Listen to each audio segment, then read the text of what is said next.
Hello, আসসালামু আলাইকুম। আমি রুকসার। আজকে আমি আমার রান্নাঘর থেকে করলার বালা চাও রেসিপিটা আপনাদের কাছে শেয়ার করব।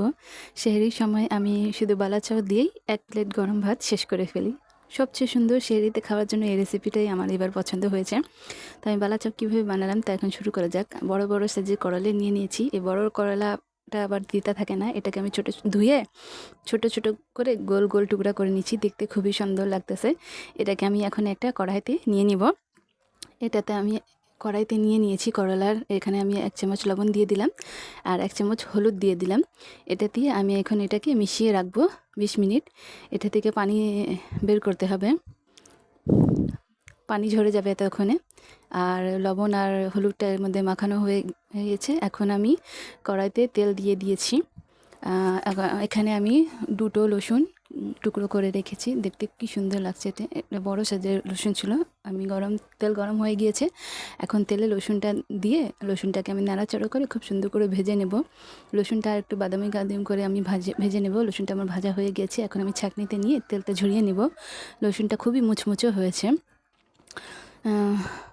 আমার রসুন ভাজাটা হয়ে গিয়েছে। এখন আমি বড় সাইজের 2টো পেঁয়াজ কেটে নিব। এই যে আমার পেঁয়াজ কাটা হয়ে গিয়েছে। এখানে বড় সাইজের 2টো পেঁয়াজ আছে। পেঁয়াজটাকে এখন আমি তেলের মধ্যে দিব। আর এক মুঠি পেঁয়াজ দিব। এখন আমি পেঁয়াজটাকে ভেজে নেব। 2বার করে ভেজে নিতে হবে। পেঁয়াজটা একটু বেশি আছে, হালকা বাদামি করে পেঁয়াজটা আমার ভাজা হয়ে গিয়েছে। পেঁয়াজটাকে আমি আবার ছাঁকনিতে রেখে তেলটা ঝরিয়ে নিব আর বাকি পেঁয়াজগুলো আমি ভেজে নেব। এই যে আমার পেঁয়াজটা ভাজা হয়ে গিয়েছে। খুবই মুচমুচে লাগছে, খুব সুন্দর কালার হয়েছে, হালকা বাদামি। মানে পেঁয়াজটা ঠান্ডা হয়ে গেলেই মুচমুচে হয়ে যায়। খুব মুচমুচ হয়েছে, দেখতে খুবই সুন্দর লাগতেছে। এখন আমি করলার পানিটুকু চিপে ছাঁকনিতে রেখে করলাটাকে একটু ঝরঝরা করে নিব। এই যে হয়ে গিয়েছে করলাটা, পানি ঝরিয়ে নিয়েছি। এখন এই করলাটাকে আমি এখন মশলা মাখাবো। এখানে টার্মিক পাউডার আছে, red chilli powder, chaat masala আর কি ড্রাইড ম্যাঙ্গো পাউডার, মধ্যে আমচুর মশলা আর কর্নফ্লাওয়ার দিয়ে দিলাম, চালের গুঁড়ি দিয়ে দিলাম 1 কাপ। এখন আমি এটাকে খুব সুন্দর করে মাখিয়ে নিব। অনেকক্ষণ করে আস্তে আস্তে করে মাখাতে হবে যাতে সব কলারের গায়ে মশলাটা লাগে। হয়ে গিয়েছে মশলাটা মাখানো, দেখতে খুবই সুন্দর লাগতেছে আর খুব সুন্দর একটা গ্রান আসতেছে। এখন একটু একটু করে করলাটা দিব ডুবো তেলে, আস্তে আস্তে করে আমি ভেজে নিব।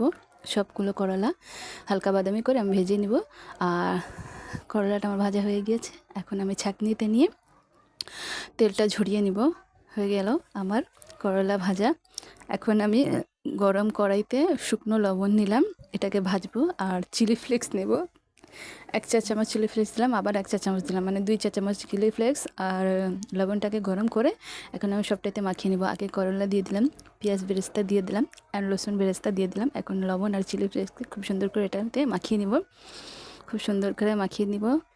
মাখানো হচ্ছে, সবটার গায়ে লাগাতে হবে। এখন আমি এটাতে উপর থেকে 1 চা চামচ আমচুর পাউডার দিয়ে দিব। এটা দিলে স্বাদ আরও দ্বিগুণ হয়ে যায়। এখন আমি আবার মাখিয়ে নিব। খুব মুচমুচে শব্দ হচ্ছে, খুবই টেস্টি। আমি তো এখনই টেস্ট করব। 1 2 3 আমি টেস্ট করে নিলাম, খুবই ইয়ামি। আমি এখন সাদা বাটিতে এটাকে পরিবেশন করে নিচ্ছি, যেহেতু আমার ভিডিও বানাচ্ছি তো সুন্দর বাটিতে তো নিতে হয়। আপনারা করলার ভাজির বালা চাও রেসিপিটা ট্রাই করবেন। অ্যান্ড কে কোথা থেকে দেখছেন অবশ্যই কমেন্টস করে জানাবেন। টেস্ট করবেন, কেমন হলো সেটাও আমাকে কমেন্টস করে জানাবেন। ধন্যবাদ আমার ভিডিও দেখে পাশে থাকার জন্য। আপনারা অবশ্যই ট্রাই করবেন। থ্যাংক ইউ সবাইকে। খুব মুচমুচে হয়েছে, আমি সামনে থেকে আপনাদের দেখাই। খুব ইয়ামি হয়েছে, অনেক মজা হয়েছে। আমি অন্য বাটিতে আবার ঢেলে দেখাচ্ছি যে কত মুচমুচ হয়েছে। এটাকে আমি একটা কাচের বোতলে সংরক্ষণ করে রাখবো। এই যে কাচের বোতলে আমি দিয়ে দিলাম। এটা আমার 1 মাস চলবে। শুধু রাতে তো লাগবে সেহরির সময়, এটা আমার অনেক দিন যাবে।